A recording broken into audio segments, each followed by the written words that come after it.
Hey everyone, welcome to High School Dropouts Advice. If you need subtitles, please click on the subtitle button. We have a request from one of our viewers and subscriber. We need an update to our Nano Dimensions stock, which got a new CEO. Please, all viewers and subscribers, feel free to ask and request videos.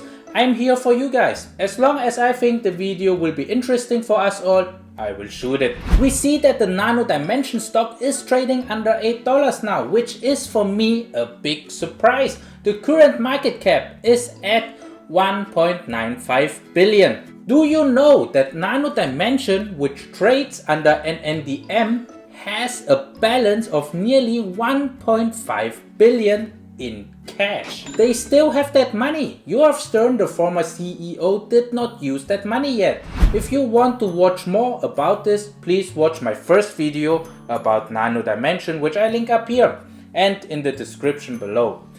You have to understand that this company holds 1.5 billion, which is a massive amount of money for such a small company, and the market cap is trading at 1.95 billion. This means you are nearly getting dollar for dollar. In other words, you are getting the potential of the company for almost free. The dollar you invested is backed by the dollar of the company in cash. Just from a fundamental standpoint, this is an easy investment. Now let us talk about the breaking news. Yoav Stern is giving his CEO position to Zivi Nedivi, who was an F-15 fighting jet pilot for the Israeli Air Force. He was involved in an accident in 1983. It has nothing to do with the company or his career, but I think it's interesting to know. We read that Mr. Nedivi was the CEO of Xylem Technologies, was COO, a Chief Operating Officer of Luminis Limited, responsible for 1,000 employees on 5 continents. He also grew the company Kellstrom from an 8 million business to a 330 million business in a time span of 5 years and made 9 acquisitions during that time. But I'm not here to just read you the news. This is the news Nano Dimension wants you to read, and this is what they want you to know. We have to dig deeper and see what we find out about the companies Mr. Nedivi was working for.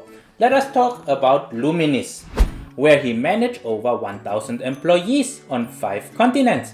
We see that his employment for that company was 1 year and 3 months. This is not a long time, but this might have something to do with the financial crisis. We are not sure about the reason for the departure, but let us continue to talk about his next stop, which is Axiom Investment Advisors. It's interesting that he starts to work as a CEO for an investment company during the financial crisis. We see that this company is relatively small, with just 4 employees and generating 481,000 in sales per year. We don't know how updated those numbers are, but we can agree that this company was not a major company. Let us move on and talk about his next stop, where he spent 6 years as the CEO. Xylem Technologies is a company based in the United States and sells lighting equipment in the USA and Europe. It has 140 employees and generate around 33 million in sales. His latest stop was at Yamasi, where he worked for 1 year and 2 months as the CEO before moving over to Nano Dimension. Yamasi is called Skypatch now and is a crowdsourced, data-driven app providing pilots with real-time turbulence information. It has 27 employees and makes around 5 million in revenue per year. Based on our research, we can say that for the last 15 years, Mr. Nedivi was managing companies with less than 50 million a year in revenue and had 5 different stops. Comparing it to Yoav Stern, we can agree that Mr. Nedivi will be more the business person and Yoav Stern will be more the scientist, which also reflects in their academic achievements. Yoav Stern got a degree in mathematics and computer science and a diploma in automation and mechanical engineering. What is my opinion on this? I think it was right for Yoav Stern to give up the CEO position and find a better person who can take the company to the next level. It was wise, honorable, and in the company's best interest in looking for a more qualified CEO to expand the company. We have to remember that Yoav Stern could raise $1.5 billion, and he did not go out and do a buying spree. He saved the money to find a more qualified candidate to make the decision. So if I would give a leadership rating, Yoav Stern would receive 5 out of 10.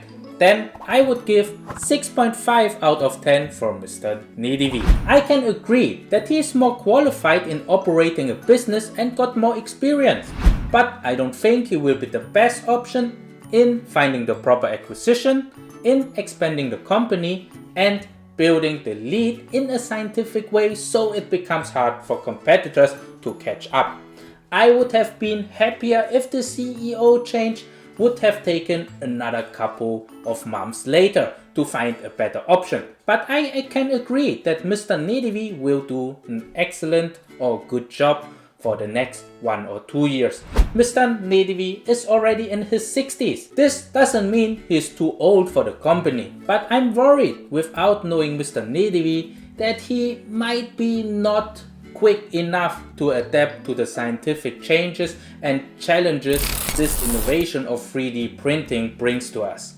I'm not discriminating against older people. Older people are fantastic. We all will get old. So I can be completely wrong here. But this is how I feel when I try to understand him as a CEO and his career path. Overall, the stock remains a buy for me. It's a slightly better situation now than it was before, but the change of CEO did not make me jump out of my chair, out of joy or out of disappointment. The company still has awesome fundamentals and growth potential, so this is what you would invest in. Anyways, for legal reasons, let me tell you that I'm not a financial advisor, I'm just a guy on YouTube. Please remember, do your own due diligence and hire a financial advisor if necessary. Please like, share and subscribe to my video and channel when you don't want to miss out on any new stock information and investment opportunity. Thank you so much and see you hopefully in the next video. Thank you, bye!